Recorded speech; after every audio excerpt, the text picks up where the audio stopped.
What's up, y'all? My name is Devontae, and I sacrifice my time so you don't have to. So check it out. Outright, these guys are nothing more than just examples.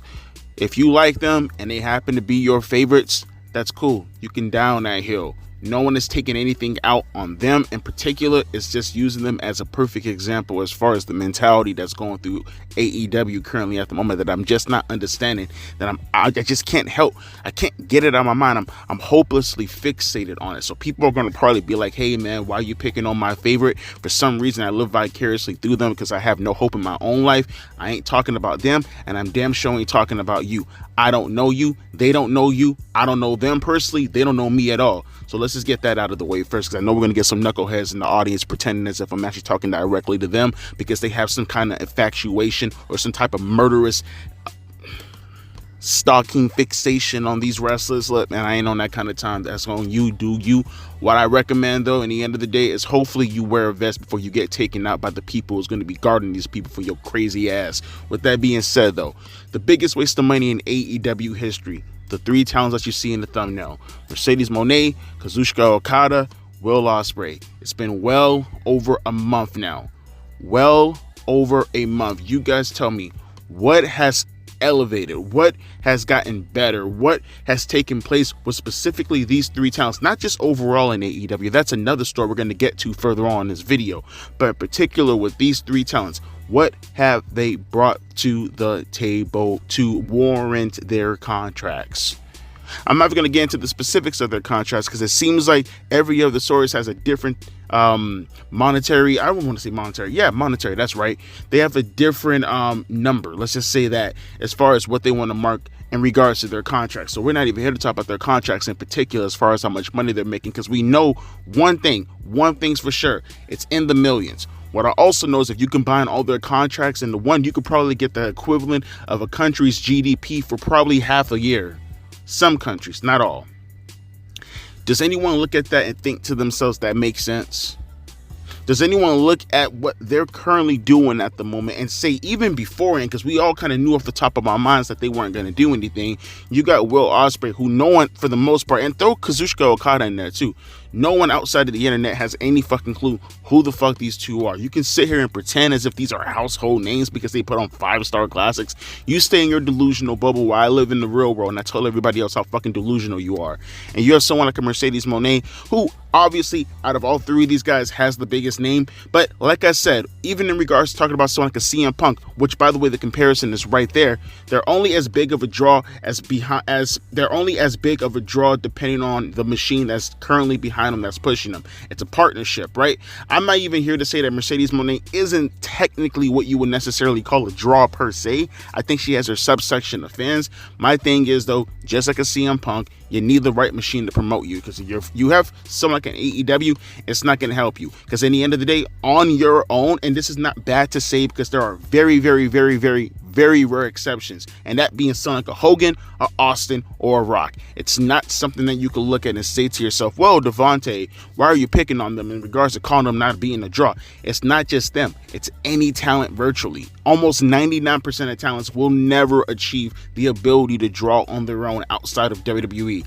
That just happens to be the case, especially in today's atmosphere when WWE won't let you get to that level. Even a Roman Reigns, for the most part, right now, the biggest wrestler right now currently from this generation, ain't nowhere near the level of, say, a Austin, Rock, or a Hogan. Not even fucking close.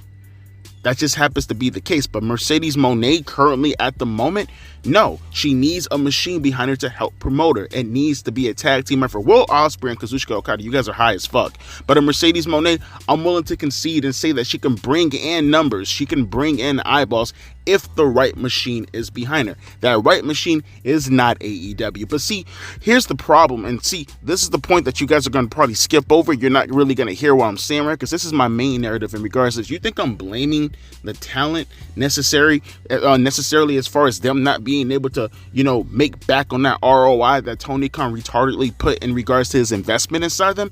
No, I'm not going to blame them. Why the fuck should I blame them? They bring their tools to the table and they do what they feel they have to get over based on when the boss is telling them, right? I ain't blaming him at all. I am, in fact, absolutely blaming Tony Khan, and I am, in fact, blaming any of the compadres right next to him, putting in his ear, filling his ear, his idea, his brain up with what they believe to be actual creative ideas coming from their mark-ass mentality. See, here's the thing, and I know the people who are mostly in his ears are people like the Young Bucks, people like Kenny Omega. They don't draw. They don't make money. Their way of thinking is believing that 5-star matches is the compensation that is warranted for these guys to get the money that they get. And here's the thing, if that's the way that you want to think, look, I ain't here to tell Tony Khan what to do with his fucking money. I ain't here to tell a billionaire how to spend billions of dollars. If you want to take those billions of dollars, take $10,000 and wipe your ass because there was no tissue lying around, then goddamn it, you got the richest ass in the motherfucking world. I ain't here to tell you anything what to do with your own motherfucking money. But what I am here is to tell you that what I'm looking at currently at the moment is money that could have been well spent on any other endeavors that could have helped promote your company. As far as, getting out there, you could have took that same money, you could have went to different radio stations, because we all know one of AEW's biggest problems is promotion. I guarantee you half the fucking world has no clue that half the fucking world, who am I kidding, bro? Tripping right now. 95% of the fucking world has no clue who AEW is. No one. I could tell you probably maybe 60% domestically don't know who the fuck you are. You know why? Because you don't promote yourself. That's the first thing. That's the number one thing, is the promotion. No one even knows when you're coming in fucking town, bruh. You don't promote yourself on the internet like that. I mean, your way of promoting yourself is Tony Khan jumping on the interweb somewhere and fucking Twitter fuck USA saying, hey guys, check out Rampage tonight. We have an excellent 5-star caliber match. Be there or be square. Get your chia pet looking at that, man. Look, check it out, man. You could take that exact same money, build up an infrastructure as far as an actual, this is just crazy, I know, right? An actual advertising for yourself overall with popular YouTubers, popular radio shows, popular podcasts, everything that's all the rage that people listen to nowadays, besides your stupid fucking Twitter fingers, and that can help you grow. Right? You could take that exact same money and you could put it within not just superstars spreading throughout the entire company, but more in particular, celebrities. People who can help you promote your company overall. Not just the YouTube, not just the podcast and shit like that. Those are just the platforms in themselves. Actual celebrities plugging you, bruh. You don't do that. You could take that same thing and you could plug it into extravagant angles, right? You could take that same thing. I remember Rock in Austin. It was like right after WrestleMania 15, building up in the Backlash, right? And I remember, I can't remember who talked about this, but essentially it was Vince Russo spending like millions. I think, I want to say, maybe not millions of dollars. I'm not sure as far as the figure is concerned, but he spent a shit ton of money to do that angle with Rock in Austin when Austin is inside the big monster truck and he runs over the Rock's limousine. That cost a shit ton of fucking money. But they said that's okay because they know next week when the ratings go up and more advertisers want to join in, and they know they have to pay a premium price in order to plug whatever advertising they want to plug on that show, because now the ratings just went up the following week. They know they're going to be able to make all that money back and then some, pay whatever nonsense they did in order to get that angle over, and it just pays for itself going forward. Tony doesn't do that. He doesn't do any of that. He plunks millions upon millions of dollars in acts that he believes gets over with the fucking internet, bruh. And not just the internet. He plugs money into endeavors that he feels actually, and that's the problem, actually makes himself happy. He feels like if he can plug these millions of dollars into whatever e-fed narrative that he has, like this dude was playing general manager mode one day and he selects his entire roster and he says to himself, damn, that looks like an actual solid fucking roster. What if I could make that a real thing? Now, granted, in order for me to make that a real thing, I have to make millions of dollars, but goddamn, I'm having so much fun playing all these matches. I wonder how they feel like in real life. It feels like that's his mentality and he spends millions of dollars based off of what he did on general manager mode that night. But bro, that's not how the real world works. I'm saying though, like, what are we doing here, bro? What are we doing here? It's not even, see, that's your mentality, whether or not you want to spend money. Like I said, do what you want to do. But me, personally, as a wrestling fan, who wants to engage with your show. People keep taking out of context and thinking to themselves that I shit on AEW because I want them to go out of business. I shit on AEW because I don't like AEW. I don't like Tony Khan. I don't like any of these people. See, here's the thing. You're half right. I don't like any of these people because of what they're doing to the wrestling business. And I don't like any of these people because currently what you have at the moment is so much fucking potential and you're letting it waste. But that doesn't mean I do not like the company as a whole. It doesn't mean that I want them to go out of business. On the contrary, I want them to get a humongous, one of the biggest television contracts in the history of the wrestling business to actively compete with WWE. I want them to stay wholeheartedly in business. I want them to thrive in the wrestling business. I want them to get up there in the fives and shit. Because you know what that does in the end of the day? It makes everybody's life, it makes my life better, makes the wrestlers' life even better. But fuck the wrestlers, makes my life better. You know why? Because I have more content to review for my YouTube channel. I bet. I'm dead ass serious. But nah, real talk though. Everybody feels it. When you have all that money and you have all that attention put onto you, everybody feels it. My problem is, what do you do with that money when it's all said and done? Do you plug it into angles? Do you plug it into things that you can use in order to promote your company so all of us can actually engage with that shit? Do you use it to put into actual good music? None of that fucking lame ass Jungle Boy bullshit in order to get these lame ass entrances. No. How about some good fucking production value? Some music that can be plugged into this shit, building up a nice promo package for me to want to actually get engaged with whatever promo you're plugging. And that's even before all that is occurring, when hopefully you will be doing everything in your power to use your money to your biggest strength in order to get all these instruments and all these equipments to help plug and angle, bruh. But no, you use these monies, you use this money right here, millions upon millions upon millions of dollars, money that can make a fucking generation, to plug into 3 tons that you're not even making use out of.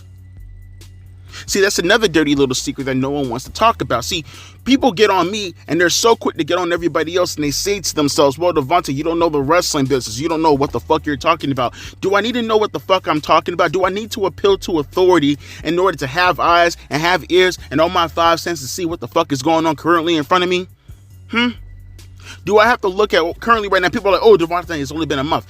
My nigga, you need more than a month? You need more than a month to get on point? Come on, man. At the very least, you need more than a month to set up what you need to set up. Come on, bruh. If you were really going to do what you're doing with Will Ospreay, you mean to tell me you spent millions upon millions of dollars to have him say bruv every 5 minutes in the fucking promo? You spent millions upon millions of dollars on a Will Ospreay to get him prepared for a Bryan Danielson at a B show? That's why you spent millions upon millions of dollars for? No angles. You really just spent millions upon millions of dollars on this man to go out there and wrestle. I can tell you right now, it ain't to say that Will Ospreay ain't one of the best in the world, but I guarantee you people who think that he's one of the best in the world don't know what the fuck psychology is if it bit them in the ass. What they care for when they look at someone like a Will Ospreay is the fact that he can flip and do all the confusing fucking nice Cirque du Soleil fucking moon tricks, right?